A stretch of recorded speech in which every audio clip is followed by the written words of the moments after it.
नमस्कार दोस्तों, स्वागत है आपका अपने YouTube चैनल परीक्षायान अकेडमी पर।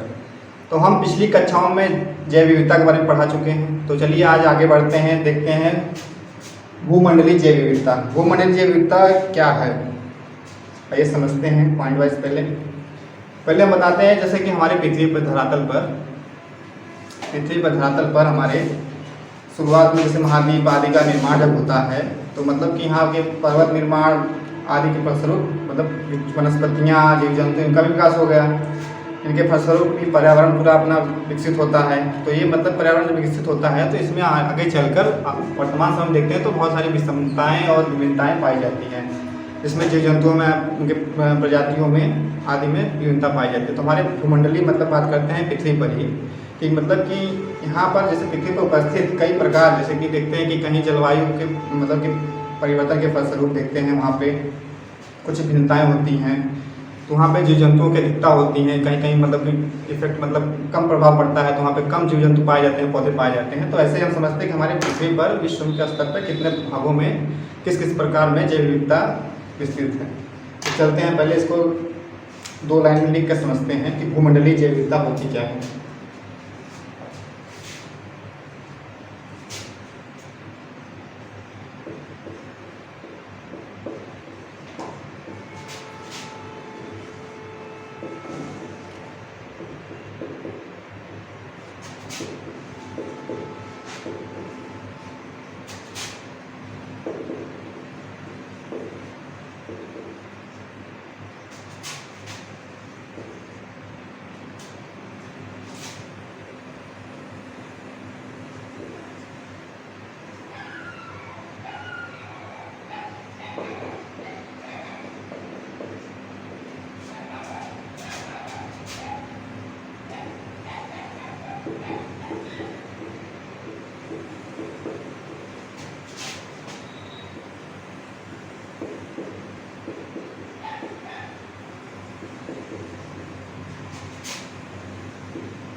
भूतल पर स्थलाकृति विन्यास जैसे हम देखते हैं कि महाद्वीप हो गए, ये सब जैसे कि पर्वत पठार, ये सब जितने भी स्थलाकृतियाँ हैं इनके अनुसार और जो जलवायु होती है उनके हमारे जैसे कि आसपास के जलवायु होते हैं उस पर क्या प्रभाव डालते हैं, तो उसमें देखते हैं कि उनके परिवर्तन जब होता है तो उसके फलस्वरूप फलस्वरूप जैव विविधता में भी विभिन्नता दिखती है।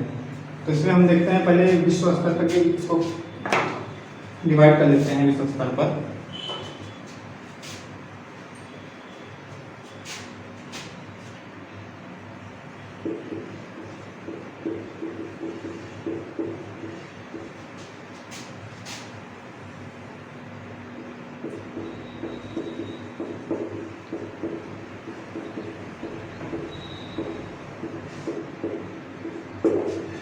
विश्व स्तर पर हम जैव विविधता की बात करते हैं, कौन कौन से क्षेत्र आते हैं। जैसे देखते हैं कहाँ पे अत्यधिक जैव विविधता होती है, कहाँ पे उससे कम होती है, कहाँ पे एकदम कम होती है। ऐसे 4 भागों में बांटते हैं। पहले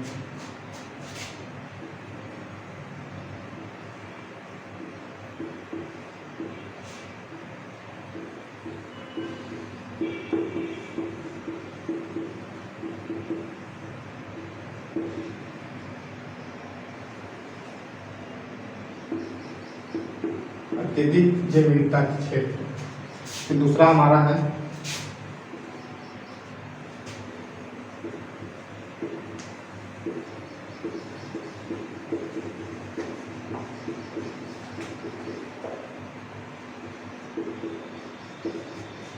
और तीसरा है कम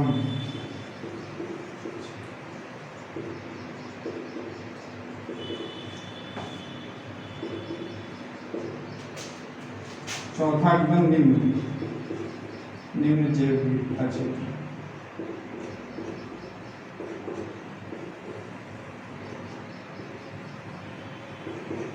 एक एक करके हम लोग समझते हैं कि ये 4 भागों में जैसे क्षेत्र बांटे हैं तो इसमें कौन कौन से मतलब जैव विविधता का क्षेत्र आता है।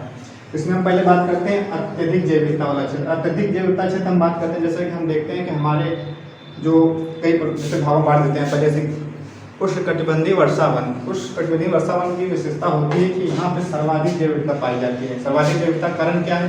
क्योंकि ये निम्न अक्षांश के आसपास के क्षेत्रों में पाए जाते हैं। तो इसमें आप इसे पहले पॉइंट आप लिखिए, उष्णकटिबंधीय वर्षा वन।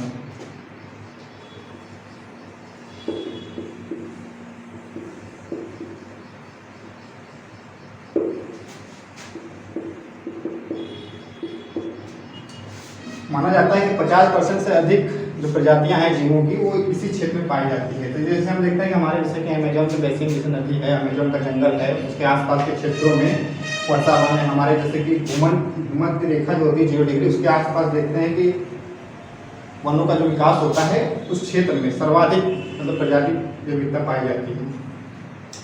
इसलिए इसे हम देखते हैं कि इसे कहते हैं जैव विविधता का भंडार वाला क्षेत्र, क्योंकि सबसे ज़्यादा 50% अधिक प्रजातियाँ यहीं पर पाई जाती हैं।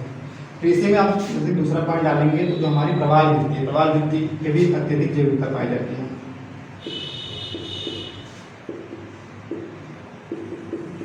कोरल रीफ, प्रवाल भित्ति जैसे हम जानते हैं कि ये मूंगा जैसे मूंगा चट्टान कैल्शियम कार्बोनेट का बना होता है प्रवाल। इस पे हम देखते हैं कि तो हमारे जैसे कि कई मतलब वास स्थान होते हैं, मतलब देते हैं अन्य जीवों को रहने के लिए, और इसी को हम समुद्र का वर्षावन भी कहते हैं। समुद्र का वर्षावन प्रवाल भित्तियों को कहते हैं। यहाँ पे जैसे कि इनके जीव जंतुओं को रहने के लिए वास प्राप्त होता है। उच्चतम तापक्रम जैसे रहता है सूर्य की, मतलब कि जहाँ किरणें लंबवत चमकती है उसके आसपास के क्षेत्रों में, तो वहाँ पर इनकी प्रवालों की विकास होता है, प्रवाल भित्तियों का। तो वहीं पर जैसे कि जीवों का मतलब आश्रय बना रहता है, सर्वाधिक मात्रा में जीव जंतु वनस्पतियाँ पाई जाती हैं। तो समुद्र के प्रवाल भित्तियों में होता है। अब बात करते हैं आगे तीसरा पॉइंट इसमें जो अत्यधिक में है, आर्द्र भूमि। आर्द्र भूमि हम बात करते हैं जैसे कि दलदली भूमि जिसे हम कहते हैं। इसमें जल और थल का एक संक्रमणित जोन रहता है। संक्रमणित जोन बात करते हैं जैसे कि इसमें जल की और मात्रा ज़्यादा होती है, जिसके कारण यहाँ के पौधों के लिए विकास मतलब वृद्धि करने में आसानी रहती है। और यहाँ का एरोबिक जैसे कि वायु टाइप का मृदा में और बना रहता है, और यहाँ पे पोषक तत्व मतलब कि उर्वरक के लिए भी प्रधानता रहती है इसमें। और सर्वाधिक इसके लिए सर्वाधिक मतलब कि उचित मतलब पौधों के लिए संस्थाएं पाई जाती है, जिसके कारण कि यहाँ पे पेड़ पौधे सब उगते हैं, उसमें जीव जंतु भी निवास करते हैं। तो यहाँ पे अत्यधिक जैव विविधता में आर्द्र भूमि भी हमारा है। फिर बात करते हैं लास्ट पॉइंट एक इसमें चौथा और ले लेते हैं, जिसका नाम है उष्णकटिबंधीय सागरीय क्षेत्र। उष्णकटिबंधीय सागरीय क्षेत्र की बात करते हैं।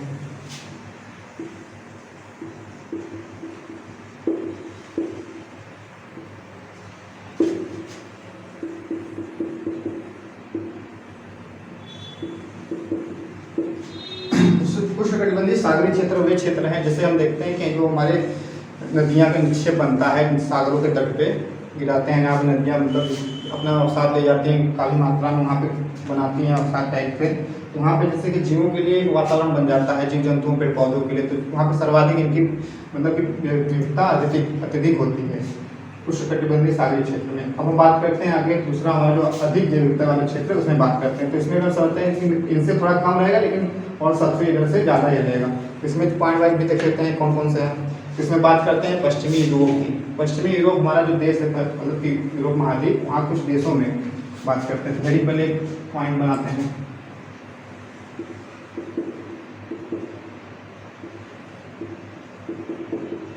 पश्चिमी यूरोप जैसे कि वहाँ पे देखते हैं कि शीतोष्ण महासागरीय जलवायु पाई जाती है। शीतोष्ण महासागरीय जलवायु के कारण वहाँ पे अत्यधिक वर्षा होती है। अत्यधिक वर्षा होने के कारण वहाँ पे वृक्षों की भी सघनता होती है। वृक्षों की सघनता में जैसे हम देखते हैं कि वहाँ पे चौड़े पत्तीदार वृक्ष और शंकुधार वृक्ष की मिश्रण मतलब कि दोनों वृक्ष में पाए जाते हैं। तो इसमें कुछ वृक्ष जैसे कि हम जानते हैं चीड़ है, स्प्रूस है, फर है, वालनट है, ये सब यहाँ पे वृक्षों की प्रधानता होती है। और वाइल्ड एनिमल जंगली जानवर सर्वाधिक मात्रा में यहाँ पे पाए जाते हैं। और दूसरी बात करते हैं इससे में हम मानसूनी वन की।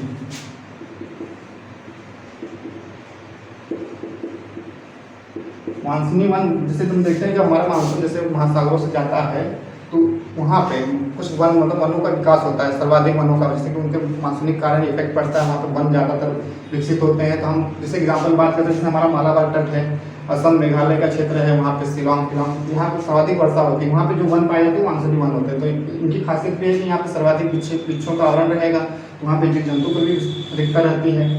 अब बात करते हैं इसी में अगला है हमारा घास का मैदान, जो अधिक अधिक जैव विविधता का क्षेत्र कहलाता है।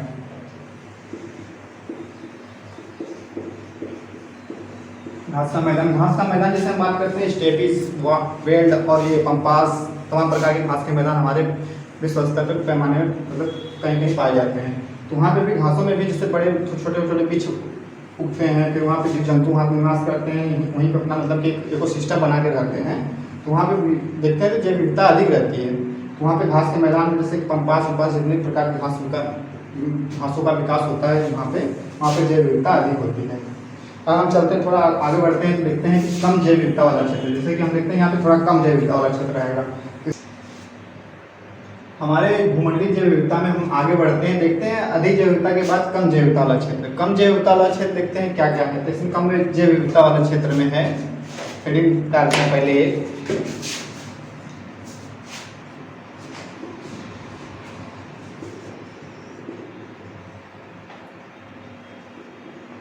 उपध्रुवी क्षेत्र जैसे हम बात करते हैं अपनी पृथ्वी पे बात करते हैं तो ध्रुवों से थोड़ा नीचे आने पे जो क्षेत्र वहाँ पर रहता है हमारा, उसको उपध्रुवी क्षेत्र कहते हैं। तो वहाँ पे देखते हैं उपध्रुवी क्षेत्र पे हम बात करते हैं तो वहाँ पे पेड़ पौधों और जीव जंतुओं के मतलब की परिस्थिति, मतलब जो वहाँ रहने की दशाएं हैं उनके मतलब वातावरण वो अनुकूल नहीं रहते, उनका अभाव रहता है। तो इस कारण वहाँ पे जैसे इनका अभाव होने के कारण हम जीव जंतुओं पेड़ पौधों के बारे में वहाँ पे हम जैसे कि वो आप नहीं कर सकते कि यहाँ पे ज़्यादातर रहेंगे, इसलिए वहाँ पे कम जैव विविधता मतलब इनकी रहती है जीव जंतुओं की। अब इसी में हम बात करते हैं दूसरा हमारा जो है मरुस्थलीय।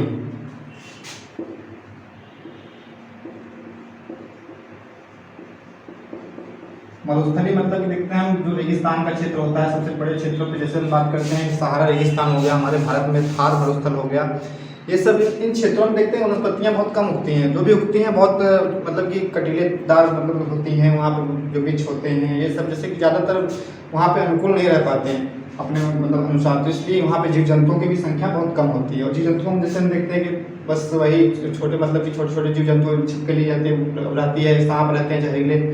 और एक इम्पोर्टेंट जैसे जीव बात करते हैं अनुकूल परिस्थिति रहती है ऊँट की, ऊँट वहाँ पे मरुस्थलीय क्षेत्र में पाए जाते हैं।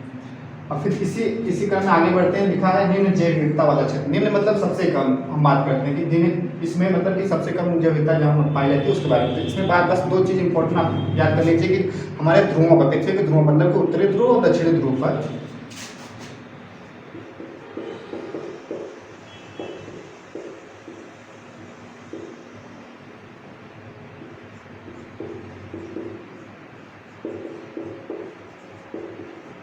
दोनों ध्रुवों पर इसका मतलब कि देखते हैं कि वहाँ पे हिम आच्छादित मतलब बर्फ से ढका रहता है। वो हमेशा वहाँ पे देखेंगे तो मतलब जब थोड़ा ग्रीष्म काल मतलब ग्रीष्म में थोड़ा सा समय में वहाँ के हिम जो रहते हैं वो थोड़ा पिघलते हैं तो वहीं पे थोड़ी मतलब कम समय के लिए ही सूक्ष्म मतलब कि छोटी छोटी घासें वहाँ के मतलब कि घासें होती हैं जिनका मतलब लाइफ जो समय रहता है बहुत ही कम रहता है, जिस कारण वहाँ पे जीवों की संभावना बिल्कुल नहीं कर सकते हम।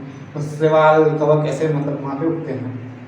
अब हम एक बार फिर से रिवाइज करते हैं इसी में भूमंडलीय जैव विविधता में ही कि जो हमारे स्थलाकृति विन्यास जलवायु परिवर्तन के अनुसार भी हमारे जैसे कि क्षेत्रों में कई क्षेत्रों में परिवर्तन के हिसाब से ही वहाँ पे हमारे जैव विविधता में विभिन्नता आती है। और इसमें जैसे कि देखते हैं क्षेत्र कौन कौन सा बनता है, तो पहले देखते हैं अत्यधिक जैव विविधता का क्षेत्र। अत्यधिक जैव विविधता में बात किए थे हम लोग उष्णकटिबंधीय वर्षावन, जैसे वर्षावन में हम बात किए थे सर्वाधिक मात्रा में यहीं पर जैव विविधता पाई जाती है, लगभग 50% से अधिक प्रजातियाँ यहीं पर निवास करती हैं। प्रवाल भित्ति की बात करते हैं तो इसे मतलब यहाँ पे जो कोरल रीफ होते हैं वहाँ पे एक मतलब ये आवास उपलब्ध कराते हैं जीव जंतुओं को रहने के लिए, जिसे इसीलिए इसे प्रवाल कॉलोनी भी कहते हैं। तो यहाँ इसको हम समुद्र का वर्षावन कहते हैं, समुद्र का वर्षावन भी कहते हैं।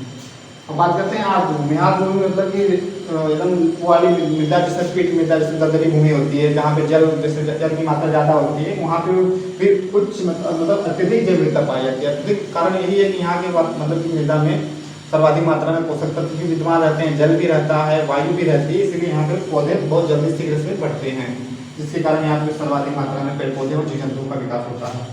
अब उष्णकटिबंधीय सागरीय क्षेत्र में हम समझाए थे कि जैसे कि नदियों पर निक्षेप जहाँ बनता है, जहाँ पे अवसाद आके इकट्ठे होते हैं समुद्र के किनारे, वहाँ के मतलब के आसपास में जैसे कि वृक्षों का मतलब कि ज़्यादा मात्रा में विकास होता है, फिर वहाँ पे जीव जंतु आके निवास करते हैं। यहाँ पर सर्वाधिक मात्रा में रहते हैं। और अधिक जैव विविधता हम देखें पश्चिमी यूरोप, मानसूनी वन, घास का मैदान। तो पश्चिमी यूरोप में जैसे हम बात करते हैं वहाँ पे शीतोष्ण महासागरीय जलवायु के कारण वहाँ पे अधिक वर्षा होती है और उस कारण वहाँ पे स्थगन मतलब बहुत घने घने वन पाए जाते हैं। फिर वहाँ पे सर्वाधिक मात्रा में जीव जंतु भी रहते हैं जंगली। फिर आगे है मानसूनी वन। मानसूनी वन हमारे भारत में एग्जाम्पल लेते हैं मालाबार तट पे जितने भी मतलब कि वृक्षों का आवरण है वो मानसूनी वन है। और फिर असम, मेघालय और पूर्वोत्तर भारत में देखते हैं तो वहाँ पर भी सर्वाधिक मात्रा में मानसूनी वन पाए जाते हैं। वहाँ पर विभिन्न प्रकार के जीव जंतु निवास करते हैं। अधिक जैव विविधता में ही आगे देखते हैं घास का मैदान। घास का मैदान देखते हैं कि प्रेरी है, स्टेपी है, वेल्ड है, पंपास है और फिर कैंटबेरी है। सब तमाम प्रकार के घास के मैदान हमारे पृथ्वी पे उपस्थित हैं। तो जिसमें हम देखते हैं कि विभिन्न प्रकार के मतलब कि पौधे भी यहाँ पे पाए जाते हैं और वो जीव जंतु भी यहाँ पे रहते हैं। तो अधिक मात्रा में इनका जैव विविधता में क्षेत्र है। बात करते हैं कम जैव विविधता वाला क्षेत्र। कम जैव विविधता वाला क्षेत्र जो हमारा है उपध्रुवीय क्षेत्र है और मरुस्थलीय क्षेत्र है। तो उपध्रुवीय बात करते हैं ध्रुवों के नीचे आने पे जो क्षेत्र है बड़े विस्तार में देखा जाता है, काफी विस्तार में फैला हुआ है।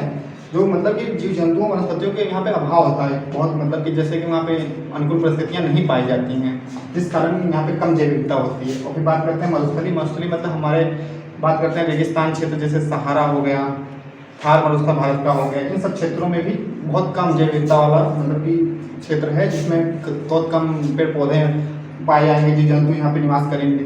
अब बात करते हैं आगे जो लास्ट है निम्न जैव विविधता वाला क्षेत्र। निम्न जैव विविधता मतलब की बात करते हैं पृथ्वी पे दोनों ध्रुवों बात करते हैं कि चतुर्दिक मतलब कि काफी मतलब कि फैले हुए भागों में हिमाच्छादित है। हिमाच्छादित मतलब बर्फ से ढका हुआ है और बर्फ से ढका होने के कारण वहाँ पे जैसे कि हमेशा मतलब बर्फ ढका रहता है, बस ग्रीष्म काल में ही थोड़ा सा बर्फ जब पिघलता है तो वहाँ पे कुछ घास उगाते हैं। तो जब घास और उगाते हैं वो कम समय के लिए वहाँ पे जीवित रहते हैं, इस कारण वहाँ पे ज़्यादा मतलब कि जैव विविधता नहीं पाई जाती है। आज के लिए इतना है, फिर आगे हम आपको पढ़ाएंगे कुछ इंपॉर्टेंट टॉपिक। उसके लिए धन्यवाद। हमारे चैनल को लाइक कीजिए, सब्सक्राइब कीजिए।